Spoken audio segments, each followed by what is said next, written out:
আজকে আমার ব্যান্ডেল থেকে খড়গপুরে আসাই ছিল। আমি ব্যান্ডেল থেকে ওই 12টা 12:30টার লোকালটা ধরলাম। তো জেনারেলি এখানে লোকালে আসতে 3-3.5 ঘন্টা টাইম নেয়। তো ওই অ্যারাউন্ড 3:30টের দিকে আমাকে খড়গপুরে ঢুকিয়ে দেয়। তো ওখান থেকে নেমে আমি আর পিছনে যে নতুন যে ওভারব্রিজটা করেছে না, ওই ওভারব্রিজটা দিয়ে নিয়ে স্টেশন থেকে কিছুটা বেরিয়ে একটা টোটো নেওয়া ছিল। তো সবাই তো আমরা জানি যে খড়গপুরে খুবই বড় স্টেশন এবং এর এরিয়াটা মানে খুবই বড়, অন্য যে কোনো ট্রেনের থেকে অনেকটাই বড়। তো এটা একটু স্টেশনটা একটু অনেকটাই ভিড় থাকে, কিন্তু আজকে রবিবার প্লাস অফিস আওয়ার নেই, আর প্লাস দুপুরের দিকে বললে হয়তো স্টেশনটা একটু ফাঁকা ফাঁকা লাগছে। তারপর এখান থেকে বেরিয়ে আমার যেখানে দিকটা টোটো স্ট্যান্ড মানে পিছন দিকটা দিয়ে বেরিয়ে আমার টোটো নিয়ে আসলো, সেই মতোই আমি ওভারব্রিজ থেকে কিছুক্ষণ হাঁটছিলাম। একটু ফাঁকা লাগছিল স্টেশনটা, ঠান্ডাও একটু একটু ছিল, বেশি না, একটা জায়গাতে খুব বেশি টাইম আমি দাঁড়িয়ে। তারপর আমি কিছুটা বেরিয়ে স্টেশন থেকে নামার জন্যই দিকটা দিয়ে কিছুটা হাঁটছিলাম।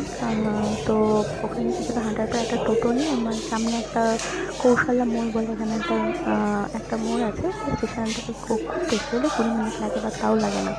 তো ওই ওখান থেকে বেরিয়ে আমার একটা টোটো ধরার জন্য আমি ওই সিঁড়ি দিয়ে নেমে ওর সামনে একটা টোটো স্ট্যান্ড, জাস্ট নেমেই দেখা যাবে সামনে টোটো দাঁড়িয়ে থাকে।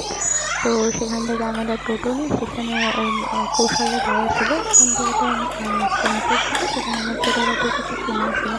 তো আমি সেগুলো নিয়ে আমাদের সেখানে নেমে গিয়ে সেখানে আমি ঘুরতে গেছিলাম, সেই মতো আমি নেমে টোটো নিলাম। সামনে দেখুন এখন টোটো দাঁড়িয়েও আছে। নিলে বেরিয়ে আমি টোটো বা রিক্সা, টোটোই ভালো বলে আপনারা এখানে যে কোনো রিক্সা কিছু একটা নিতে যেতে পারেন, সেখান থেকে সাধারণত সবই পাওয়া যায়। এবং ওই স্কুলের ওই দিকে আরও একটা দিক আছে, ওখানেও কিন্তু সব পাওয়া যায়, ওখানে আবার ট্যাক্সিও পাওয়া যায়।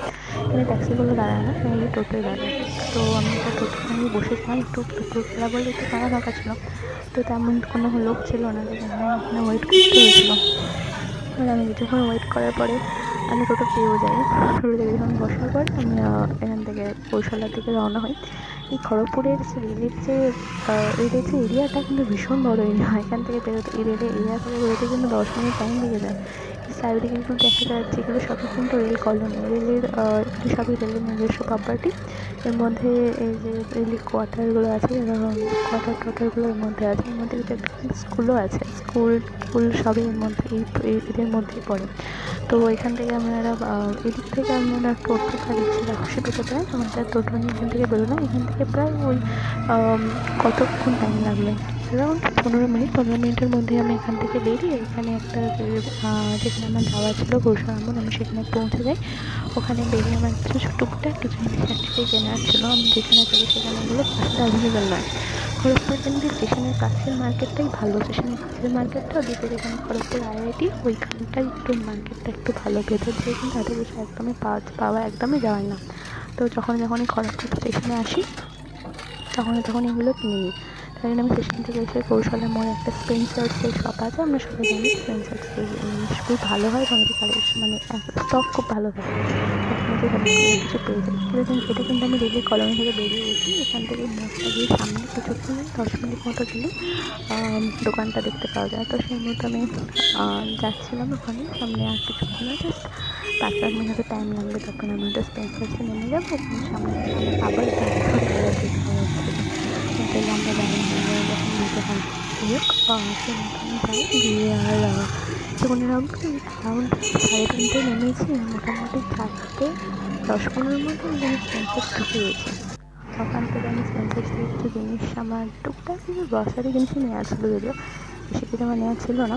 তো আমার বেশিক্ষণ টাইম ওখানেও লাগেনি, আমি 15-20 মিনিটের মধ্যে বেরিয়ে গেছি। আর যেহেতু দুপুর ছিল ওখানে স্পেন্সার্স একটু ফাঁকা ছিল, এত সুবিধা নেওয়ার জন্য। তো এখানকার তো কালেকশান সবাই জানে, স্পেন্সার্সের স্টক খুবই ভালো থাকে, এদের জিনিসও খুব ভালো হয় এবং প্রাইস রিজনেবল হয়। সবচেয়ে বড় ব্যাপার হচ্ছে একটা জায়গার মধ্যে সব কিছু পাওয়া যায়, যেটা একটু আমাদের পক্ষে একটু সুবিধা হয়, কারণ এসে বা এদিক ওদিক খোঁজা একটু ব্যাপার হয়ে যায় তো মোটামুটি আমার যা যা দরকার আমি সব কিছু এখান থেকে পেয়ে যাই।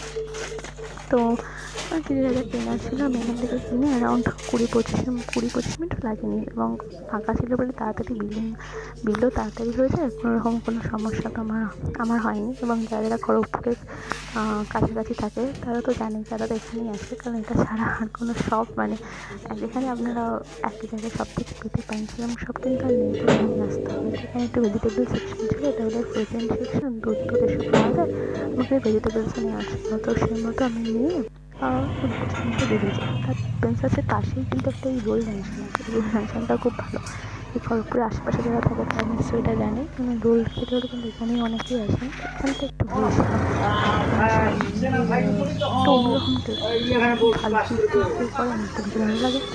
আমি চারিদিক থেকে দেখিয়ে দিলাম, যদি কেউ আসতে চান এখান থেকে আসতেই পারেন। এবার আমি কী কিনেছি স্পেন্সার্স থেকে, আমি এই পাস্তাটা নিয়েছিলাম। এই পাস্তাটা বাই ওয়ান গেট ওয়ান ছিল, একটা 150 টাকা মতো নিয়েছিল, 150 মানে 150, বাই ওয়ান গেট ওয়ান ছিল। একটা তেল, একটা অর্গ্যানিক পোহা নিয়েছিলাম, আর আমি নিয়েছিলাম হচ্ছে একটা ড্রাই ফিক্স, আর এইদিকে একটা আখরোট নিয়েছিলাম। ব্যাস আমি এইটুকুই নিয়েছিলাম। আমার তো প্রাইস ভালো রিজনেবল লেগেছে।